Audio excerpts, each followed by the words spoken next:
Basically, a patient can talk to a doctor within 15 seconds. And when a doctor prescribes their medicine, they can get the medicine sent to them within 30 minutes. Thank you very much.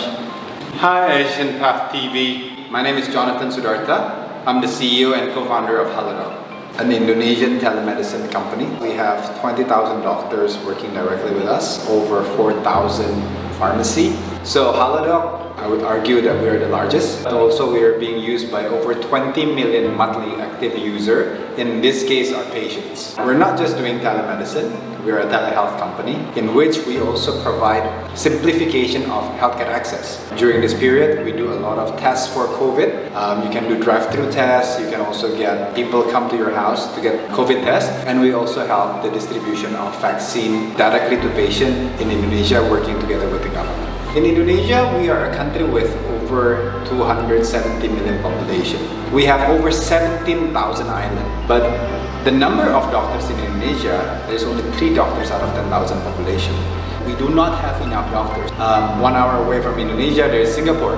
They have 30 doctors out of 10,000 population. So it's 10x different than Indonesia. Now, that itself creates a space of market challenges. Digital healthcare players try to be part of it. Today, out of 270 million population, one fact that is true, because we only have 1,000 cardiologists, how many people in Indonesia would have access to that 1,000 cardiologists without technology? Obviously, it will be very limited. It would be people who live in big cities like Jakarta, Surabaya. But with the use of technology, like Halodoc, whether the patients are in Papua or the patients are in Bali, Jogja, they can all have the same access to this very limited number of cardiologists in Jakarta or big cities by the use of telemedicine. As its own, today, telemedicine company like us is helping directly patients, especially in the rural area, to have a better access to specialists, to good doctors that they really want to be connected with. We are seed funded by Gojek from day one. Gojek is a super app, so I think they have 150 million users. Inside that platform, they have a button called in which they will have ride-hailing capability, ordering taxi, ordering food, and they can also order health. In this case, the health button is actually Halodoc. So that's one kind of synergy that we have because we are inside their ecosystem. Another part is when a doctor do a consultation with their patient, they can do electronic prescription. The electronic prescription, when the patient then press the button, we will connect them to the closest pharmacy and Gojek will pick up the medicine from the closest pharmacy and pass it to the patient. If I press the button now before we finish the conversation, you will get the medicine. I order Panadol for you now. Just ordering the medicine here. We just put the address and they will send to you.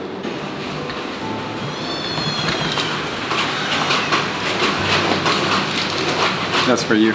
Wow. 15 years ago, I was a medical rep. I'm waiting for them until like 2 o'clock in the morning. I speak to a lot of doctors. A lot of patients come to me and speak and ask me, hey, how can I get this medicine? Or should I still continue this medicine? Can you ask the doctor what? During that waiting process, I get to know a lot of information. And then once I meet the doctor, normally very late, like 2 o'clock in the morning, I start to speak to them and tell them, hey, doctor, some of your patients have this problem. How should I answer? So I become the telemedicine at that time. But the difference is the doctor speak to me, I speak to the patient. The patient speak to me, I speak to the doctor. This is 15 years ago. 5 years ago, when I met the Ministry of Health, I had an idea. Why don't we use technology to try to simplify healthcare access by the use of phone? And at that time, the Ministry of Health was saying, Jonathan, I don't know what kind of product that you're building here, but I believe that you're trying to bring good for the society. So just do it. We don't have yet the regulation, just do it. We create the regulation together with you and the players. I think for any platform that manages demand and supply, it's always going to be chicken and egg. Are you going to have the supply first or are you going to have the demand first? Because if you don't have any demand, supply will not join. If you don't have supply first, then no demand. Fortunately, I came from the medical background, so I know a lot of doctors and everything. Just in my phone, I have 4,000 phone number of doctors in my own phone. I started from there. I started from getting the supply first. I get the first 4,000 doctors to connect to Halodoc, and then we tried to get patients. I speak to them as a friend. I said, look, a lot of your patients today talk to you over call. There's a lot of patients in the whole country of Indonesia who do not have your number.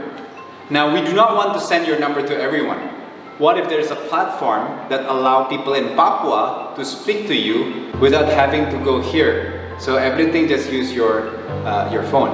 So that's how I persuade doctors to first connect to Halodoc.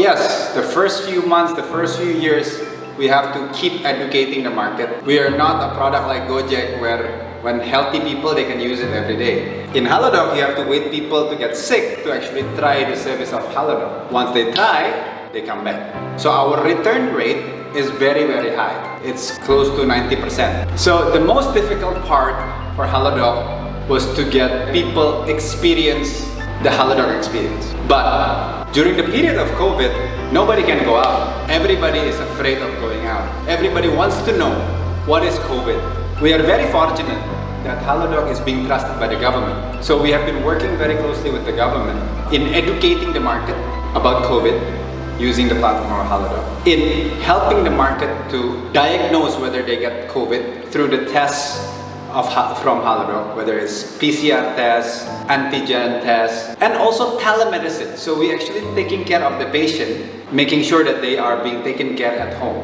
What's the challenge? Was to educate the market. How did we overcome? I think the market, the situation, COVID helped us because the product was ready 4 years before COVID comes. Healthcare is a very horizontal service. It's very different than ride-hailing. The problem that ride-hailing company try to solve is getting a person from point A to point B. Now, with healthcare, if you vomit, you are basically activating probably 15 different pain points. It can be a symptoms of COVID. It can be a symptoms of car sick. The first question is, who should I speak to? Is it a doctor? Is it my mom? So let's say it's a doctor. Which doctor? How should I meet? Should I meet the doctor online? Or should I meet the doctor in their clinic? Now after you meet the doctor will say, I want you to do a test, COVID test, blood test. How can you get the result of the test in your hand in the most convenient way? And the doctor say, while waiting for the test, I want you to take this medicine. How can you get that medicine fast, immediate, good quality, at a good price? Are you going to pay your healthcare using your own money? Or is it you're going to pay using an insurance? Just to make the story short, just one vomit, you get so many different pain points that you try to solve. Halodoc is solving all of that using one application. We are trying to simplify healthcare access. That's the philosophy. How do we simplify healthcare access? We focus on patient pain. We don't focus on solution. If you're not solving the right pain, then nobody will use your solution. When COVID surged, for 3 days in a row, my team did not go home. They sleep in the office because everybody is doing tests, and at that time, we just built some of the product feature and it was not fully digitalized. Because it's not fully digitalized, some of it is still operation. People are working extremely hard in the office. When we built our vaccination center, my team sleep in the vaccination containers. For me, that is dedication. That is hero. They sacrifice themselves for the benefits of others. It's very risky also for my team member to actually stay there. Because every day they're meeting COVID patients, but they don't mind to sleep in a container. It's not in a hotel, it's in a container. For me, that's very memorable. Today, we try to solve healthcare access in Indonesia. We have many islands, we have not enough doctors, we have so many different market challenges. We want to solve this. Now, if we can solve such a big problem of a country like Indonesia, we believe that we can actually solve problems for the world.